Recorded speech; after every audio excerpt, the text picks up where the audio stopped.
नमस्कार दोस्तों, महाभारत की रणभूमि में भगवान श्री कृष्ण ने अर्जुन को ओपनली बोला था, हे पार्थ तुम कायर मत बनो, तुम डरपोक मत बनो, तुम्हारे पास जो शक्ति है उसका उपयोग करो और अधर्मियों का विनाश करो। अधर्मी चाहे जो भी हो, चाहे तुम्हारा सगे संबंधी हो, चाहे तुम्हारा कोई भी हो, उसे मारो, कोई दिक्कत नहीं है, क्योंकि अधर्मी को मारना ही तुम्हारा कर्तव्य है। और जब तक ये पापी अधर्मी धरती पर रहेगा तब तक धरती पे केवल हमेशा गलत फलत काम होगा। धरती पे पापियों का ज्यादा खासतौर पे फलेगा फूलेगा, इसीलिए उसे तुम विनाश कर दो, नहीं तो आने वाले समय में वो तुम्हें विनाश कर देगा। यही प्राकृतिक है, प्रकृति के नियम है। खासतौर पे दुनिया में कोई महान योद्धा होता है ना, उसका फर्ज होता है अधर्मी को विनाश करना। और दोस्तों अंत में श्री कृष्ण के बात को मान के अर्जुन ने धुआंधुर कर दिया था, महाभारत खत्म कर दिया। दोस्तों जानते हैं ना, सबको विनाश कर दिया, यहाँ तक कि भीष्म पितामह, कर्ण, बड़े बड़े योद्धा, यहाँ तक कि गुरु द्रोणाचार्य, सबको दोस्तों विनाश हो गया। और अंत में केवल जो धर्म के प्रति लड़ रहा था उसका जीत हुआ था। आप बोलेंगे हमने इतना कहानी क्यों बताया? दोस्तों भारत के सामने में वही महाभारत वाला समय आ चुका है। भारत के पड़ोस में आग लगा हुआ है। बड़ी बात तो यह है कि यहाँ पे भारत को अब ओपनली आना ही होगा। कब तक हम लोग आखिरकार अधर्म से छिपेंगे, हम लोग आखिरकार चुप रहेंगे? दोस्तों भारत के पड़ोस में बहुत बड़ा षड्यंत्र हो रहा है, भारत को फंसाने का बहुत बड़ा चाल हो रहा है। और बड़ी बात तो यह है, यहाँ पे चाइना को बहुत बड़ा मौका मिला है, चाइना ने बाजी मारा है।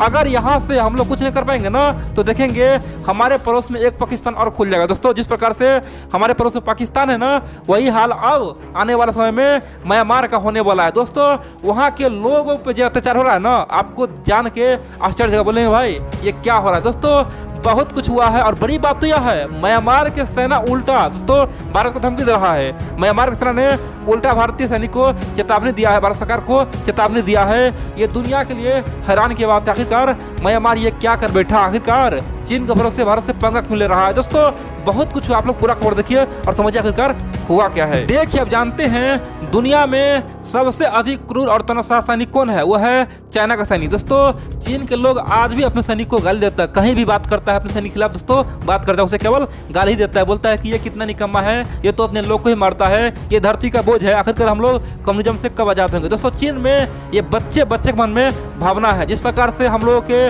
मन में अपने सैनिक के प्रति दोस्तों बहुत ही मान सम्मान है। हम लोग अपने सैनिक के लिए दोस्तों कुछ भी कर सकते हैं, देश के लिए कुछ भी कर सकते हैं। चाइना में ऐसा नहीं है, चाइना में लोग अपने सैनिक को गाली पड़ता है, बोलता है कि ये तो हमें जीना हराम किया हुआ है। दोस्तों यही सच्चाई है, दुनिया में कहीं भी ऐसा नहीं हो रहा है, लेकिन चाइना में ऐसा हो रहा है। चाइना का लोग अपने सैनिक को गाली दे रहा है, यहाँ तक कि पाकिस्तान का लोग भी है ना दोस्तों, इतना बड़ा आतंकवादी है फिर भी अपने सैनिक को इज्जत करता है, मान सम्मान करता है, उसे वैल्यू देता है। यहाँ तक कि आप चाहे रसिया देख लीजिए, किसी को देख लीजिए दोस्तों, यहाँ तक कि आप तुर्की को देख लीजिए दोस्तों, यहाँ तक कि सीरिया को देख लीजिए, हर जगह सेना का मान सम्मान है, लेकिन चाइना में कोई मान सम्मान नहीं। क्यों? क्योंकि वो बहुत बड़ा हत्यारा है, बहुत वही खतरनाक है, क्योंकि अपने लोग को मारता है, किसी को भी बोलने का आजादी नहीं है, जो भी बोलता है उस पर टैंक चलाता है, इसीलिए लोग उसे डरता है, खासतौर पे सैनिक से। और बड़ी बात तो यह है कि जो हाल चाइना का है वही हाल अब म्यांमार का हो चुका है। म्यांमार में सेना ने जब से तख्ता पलट किया है, वहाँ पे जो लोकतांत्रिक सरकार उसे जेल बंद किया है। दोस्तों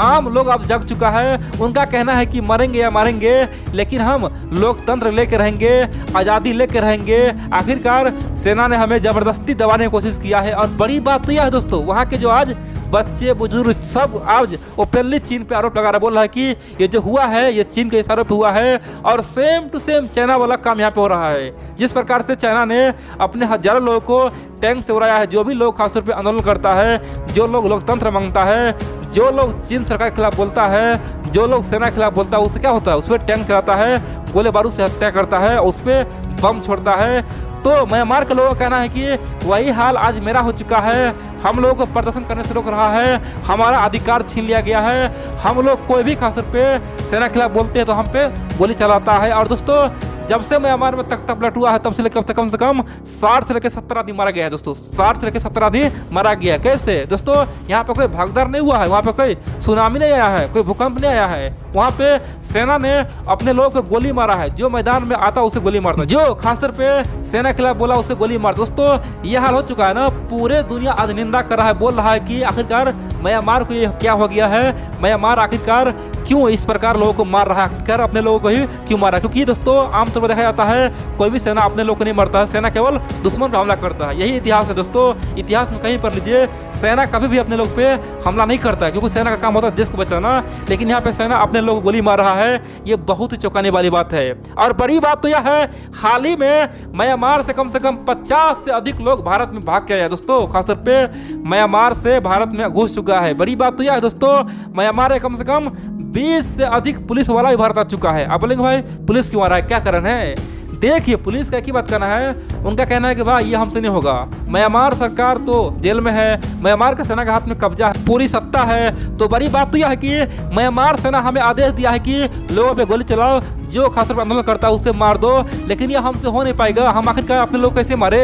हमने जब संविधान पढ़ा, हम संविधान ने कसम खाए हैं, मेरा एक ही मानना है अपने लोगों को बचाना, लेकिन अपने लोगों पे हम गोली कैसे चलाएंगे? दोस्तों ऐसा म्यांमार के पुलिस बोल रहा है, जो पुलिस होता है ना लोकल पुलिस, उनका कहना है कि हम चाहे मर जाएंगे लेकिन अपने लोगों को गोली नहीं मारेंगे, उससे गोली नहीं चलाएंगे। और दोस्तों इसीलिए सेना कहना है कि या तो तुम उससे गोली चलाओ या तुम खुद मरो, तुम पे हम चला देंगे। दोस्तों ये हाल हो चुका है, इसीलिए म्यांमार के जो पुलिस वाला है वहाँ से भाग के खासतौर पे भारत आ चुका है। और बड़ी बात तो यह है, कम से कम 20 से अधिक पुलिस वाला भारत आ चुका है। आप बोलेंगे भारत में कहाँ है? दोस्तों भारत में मिजोरम में पहुंच चुका है। बड़ी बात तो यह है, आप जानते हैं भारत म्यांमार का बहुत सारा सीमा दोस्तों खुला हुआ है, वहाँ पे कोई तार नहीं बंधा हुआ है। दोस्तों भारत और म्यांमार की सीमा पे अभी भी बहुत ज़्यादा खुला हुआ है, तो उसी रास्ते हुए म्यांमार के लोग और म्यांमार के पुलिस भाग क्या रहा है। और बड़ी बात तो यह है कि भारत सरकार से मदद मांग रहा है, बोला कि हमें बचा लो, हमें म्यांमार मत भेजो, म्यांमार भेजो तो हमें मार देगा। दोस्तों पुलिस वाला बोला है कि हमें आप यहीं पे रखिए। अब यहीं पे म्यांमार के सेना ने ओपनली भारत सरकार को, खासतौर पे भारत को चिट्ठी लिख के बोला कि देखो भैया,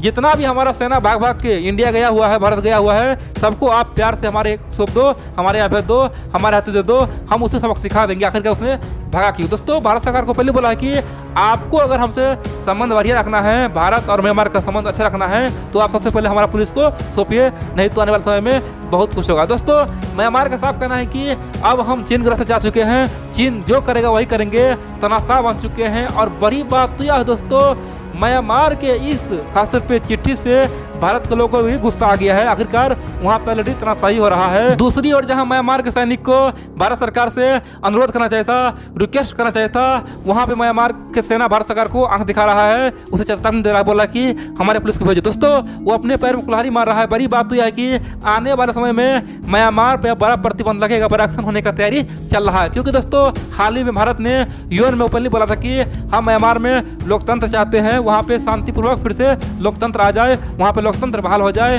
आखिरकार म्यांमार में हो क्या रहा है? दोस्तों हाल ही में भारत के विदेश मंत्रालय के प्रवक्ता ने कहा था कि म्यांमार में जो हो रहा है वो बहुत ही बुरा हो रहा है, हम चाहते हैं वहाँ पे लोकतंत्र आ जाए, वहाँ पे शांति रहे। आखिरकार म्यांमार कब तक जलेगा? दोस्तों भारत ओपनली अब यूएन तक जा चुका है, तो आने वाले समय भारत को पता है अब कुछ बोलना होगा, अगर नहीं बोलेंगे तो दुनिया हम पे हंसेगा। दोस्तों वैसे भी भारत दुनिया का सबसे बड़ा लोकतंत्र है। और बड़ी बात तो यह है कि हम लोगों के लिए ये चैलेंज है, क्योंकि म्यांमार में अगर अधिक दिन तक सेना का शासन रहा ना, तो समझो चीन के हाथ से ना आग के गोला दोस्तों बरसाएगा। सिंपल सी बात है, जो चीन बोलेगा वो वही करेगा। क्योंकि दोस्तों तानाशाह और तानाशाह भाई भाई होता है, जैसे किम जोंग और शी जिनपिंग भाई भाई है, वैसे ही दोस्तों अब म्यांमार के जो सेना है वो और चीन के राष्ट्रपति वो भाई भाई होगा। तो हमारे लिए चैलेंज है, म्यांमार के लोगों को सपोर्ट करे, वहाँ पे लोकतंत्र स्थापित कराए, और दोस्तों हम लोग के लिए बेहतर होगा लोकतंत्र।